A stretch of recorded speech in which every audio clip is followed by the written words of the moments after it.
ঠিক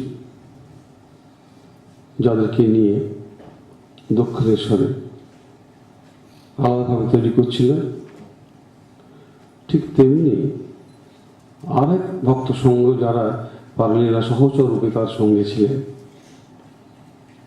তাদের সংসার জীবনে প্রবৃত্তি মার্গের মধ্যে দিয়ে বৈদিক ধর্মে যে দুটি পথের কথা বলা হয়েছে, তাদের মধ্যে জীবন কিভাবে নিজেদের মোল্ড করে শ্রীরামকৃষ্ণভাবে আলোকিত হয়ে সমাজের বা আমাদের দীর্ঘদিন এই শ্রীরামকৃষ্ণ ভাবধারা বা ভারতবর্ষে সনাতন ভাবধারা চলবে, সেই সাধারণ মানুষ, সংসারী মানুষ এবং ত্যাগী মানুষ, তাদের সবাই প্রয়োজনে দুটি ভাগ দেখে করে গিয়েছেন শ্রীরামকৃষ্ণদেব নিজে কাশ্মীর উদ্যানবাটিতে। সেই ভক্তমণ্ডলীর মধ্যে তার লীলা সহচরের মধ্যে আজকে অন্যতম, আজকে হচ্ছে সুরেশ কথা আলোচনা হবে। তাকে বলতেন, তুমি আমার অর্ধেক রসদদার। প্রথম রসদদার হচ্ছে মধুবাবু, দ্বিতীয় হচ্ছে শম্ভু মল্লিক, আর তিনি হচ্ছেন অর্ধেক রসদদার। আর একজন অর্ধ রসদদারকে অর্ধেক হচ্ছে বলরাম বাবু। তো এই রসদদার শ্রীরামকৃষ্ণের সঙ্গে যারা এসেছে, তাদের রসদদারদের মধ্যে অন্তরঙ্গ ভক্তের মধ্যে হচ্ছে এই সুরেশ মিস্ত্রি।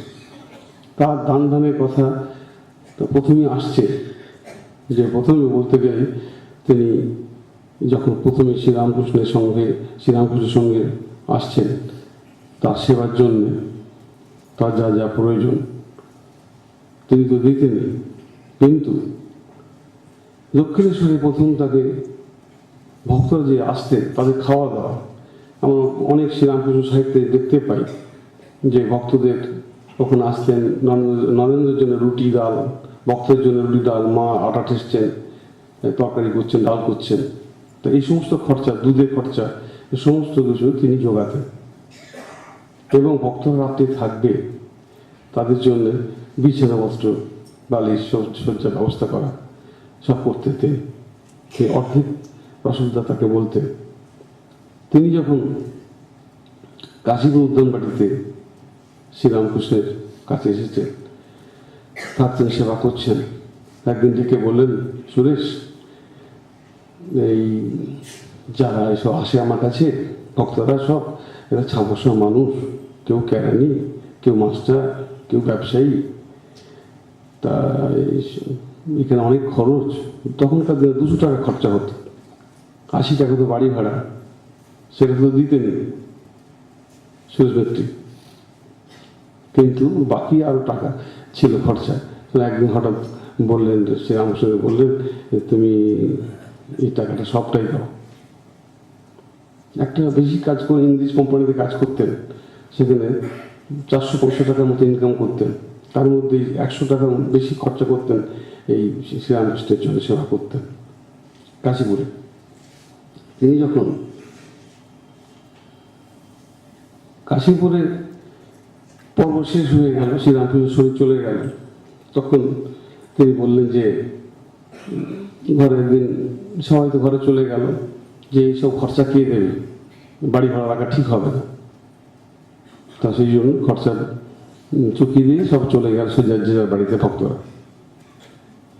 তারক মহারাজ, লাটু মহারাজ, অদ্বৈতানন্দ মহারাজ আর কালী, এরা থাকার জায়গা নেই কোথাও, কি করবে, তাই না, এই তীর্থস্থানে ঘুরে ঘুরে সব জীবনযাপন করছিলেন। একদিন উনি অফিস থেকে ফিরে বসে আছেন ঠাকুর ঘরে, ঈশ্বরের কাছে প্রার্থনা করছেন। হঠাৎ দেখছেন শ্রীরামকৃষ্ণ আবির্ভূত হয়ে বলছেন, তুই করছিস কি, আমার ছেলেরা ঘুরে ঘুরে বেড়াচ্ছে, তাদের কিছু একটা ব্যবস্থা কর। উনি দেখিয়ে স্তম্ভিত হয়ে গেলেন। তখন সঙ্গে সঙ্গে দেখে ওই অবস্থায় ছুটে শিমলা পল্লীতে নরেনের বাড়ি ছুটে গেলেন, নরেন্দ্রকে বলতে গেলেন, নরেন, একটা ঘটনা ঘটেছে, এই সমস্ত বিবরণটা আবার দিলেন যে আমি ঠাকুরবাড়ি ধ্যান করছিলাম, এইরকম আবির্ভূত হয়ে এইভাবে আমাকে বললেন। শ্রীরামকৃষ্ণ আদেশ পালন করতে হয় ভাই একটা। তো নরেন্দ্র দত্ত খুব আনন্দিত হয়ে বললেন, তাই নাকি, তাই নাকি, তুমি একটু বাড়ি খোঁজার ব্যবস্থা করো, তুমি দেখো। তো উনি তখন বাড়ি খোঁজার জন্য ছোটাছুটি আরম্ভ করলেন, প্রত্যেকে বাড়ি দিয়ে যেতে আরম্ভ করলেন, সব যারা চলে গিয়েছিল তাদের সংঘবদ্ধ করার জন্য। শ্রীরামকৃষ্ণ যাদেরকে বলেছিল তোকে দিয়ে গেলাম, এদের দেখিস, একসঙ্গে নিয়ে থাকিস, তা এদের দেখিস। তো সেই দেখার দায়িত্ব একটু পড়লো। তো ছুটে ছুটে গেলেন, গিয়ে বড়নগর একটা পুরনো বাড়ি ভাড়া নিলেন। সেখানে শ্রীরামকৃষ্ণ উনি বললেন যে ঠাকুরের অস্থি, ঠাকুরের যে ব্যবহৃত জিনিসপত্র, এইগুলো এক জায়গায় রেখে পুজো পুজো হবে, তোমার একটা ব্যবস্থা করো। তো সেই শ্রীরামকৃষ্ণের ত্যাগী সন্তানরা সেখানে এসে মিলিত হলেন, বা জায়গা হলো। আর শ্রীরামকৃষ্ণের এই থাকার জায়গাতে এসে ওরা বলে আমরা এসে জোড়াবো, তুমি তাড়াতাড়ি ব্যবস্থা করো। তো সেই রকম জোড়াবার ব্যবস্থা হয়েছে।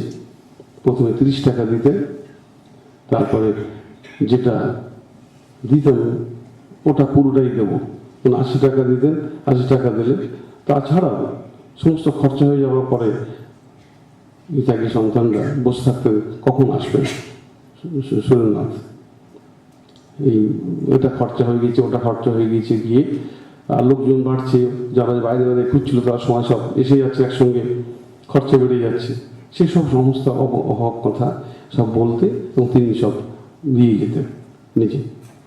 তা এইসব খবর, এইসব মানে দান ধানের কথা এই পার্শ্বদ যে প্রথম আরম্ভ করলেন রসদদার, সেই কথা বলতে গিয়ে এতটা এলো যে মাস্টারমশাই বলছে, ধন্য সুরেশ, তুমি ধন্য, শ্রীরামকৃষ্ণের এই যে পরিকল্পিত সংঘ যিনি সূচনা করার বীজ পুঁতে গিয়েছিলেন কাশীপুরে, সেইটা তুমি তোমার দ্বারা এই সংঘ স্থাপিত হয়েছে, শ্রীরামকৃষ্ণ সংঘ, সেটা তুমি প্রতিষ্ঠা করলে, বলছেন ঠাকুরের করুণা তোমাকে দিয়ে করালে। তো এইটা একটা দিক যে শ্রীরামকৃষ্ণ ভাব আন্দোলনের যে দুটি দিক, যে দুটি কথা আগে প্রথম বলেছিলাম, দুটি স্তরের কথা কিভাবে পরিপূরক সুরেশ মিত্রের জীবন দিয়ে আমরা দেখতে পাচ্ছি। তিনি কিভাবে শ্রীরামকৃষ্ণ ভাবে ভাবিত হয়ে আলোকিত হয়ে জীবনকে শ্রীরামকৃষ্ণের সঙ্গে, শ্রীরামকৃষ্ণের ভাব বা শক্তি যেটা জগৎ কল্যাণের জন্য আবির্ভূত হয়েছে, তার দানা বাঁধার জন্য সংঘরূপী যে শ্রীরামকৃষ্ণের প্রয়োজন, সেই সাধনার ক্ষেত্র তৈরি করা। তারা ত্যাগী ছেলেরা, তারা কামকাঞ্চন ত্যাগী, তারা জীবন উৎসর্গ করেছে এই ভাব আদর্শের জন্য। শ্রীরামকৃষ্ণ বলেছেন, তারা সংকল্প করে যে সঙ্গে এসেছে যে আমরা ঘরে ফিরে যাব না, এই ঘরটি বাঁধার দায়িত্ব ছিল সুরেশ মিত্র, এবং তাকেও শ্রীরামকৃষ্ণদেব ডেকে নিয়ে এলেন। তাই শ্রীরামকৃষ্ণদেব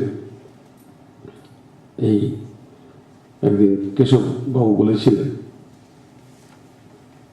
যে আমি আপনাকে প্রচার করবো, আপনার এত শক্তি, এত ভাব, এসব দেখেছি, এগুলো সব প্রচার করব।